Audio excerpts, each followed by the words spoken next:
After 7 years of marriage, the evening began like any other. I had reserved a table at her favorite Italian place, wanted to surprise her with a warm, quiet dinner. When we sat down, though, I noticed right away that she was different. She barely touched her pasta, her attention flickering between her phone and the entrance of the restaurant. I brushed it off at first, assuming she was just tired from work. I had no idea what was coming. By the time the main dishes arrived, I tried to ease attention with a light-hearted story from my office, but her expression stayed distant. She stared down at her plate as though she didn't recognize it. Concerned, I asked if something was wrong. That's when her eyes met mine, hollow, detached, and she said quietly, "We need to talk." I set my fork down, a heavy weight pressing in my chest. She took a breath, steadied herself as about a plunge into cold water,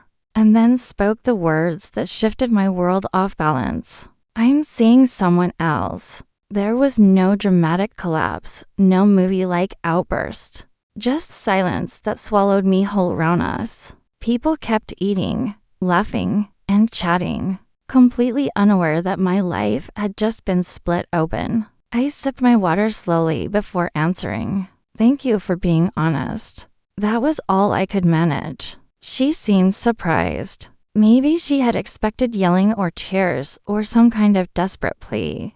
But I didn't have the strength for theatrics. For months, I'd felt the distance, the late nights, short responses, the lack of warmth in her eyes. A part of me already knew. She began to explain her words, sounding rehearsed. She said it wasn't intentional, that their connection just happened, that she hadn't wanted to hurt me. I listened silently, nodding only so she could finish. When she was done, her gaze searched mine, hoping for something. Maybe forgiveness, maybe a release from her guilt. I gave her neither.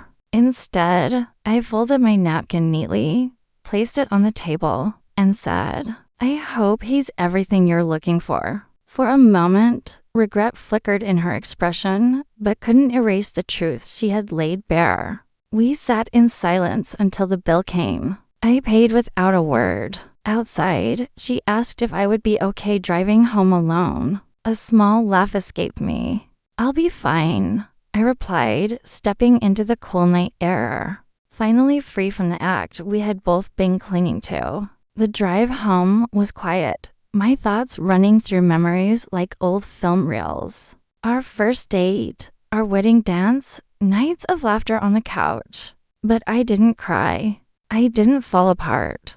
I simply let the memories drift by like passing clouds. When I got home, I packed a bag and left the night. I needed distance, not just from her, but from the crushing weight of everything I've been carrying. I stayed with a friend, and for the first time in months, I slept without checking my phone. In the days that followed, I didn't call her. She sent a few messages, but I didn't reply. There was nothing left to say. She had made her choice, and now I had to make mine. 2 weeks later, I started the separation process. She didn't fight it. Maybe she felt relieved. Maybe she had already left me in her heart long before that dinner. Whatever the reason, I felt a strange sense of freedom. Her truth had set me free. I didn't need closure.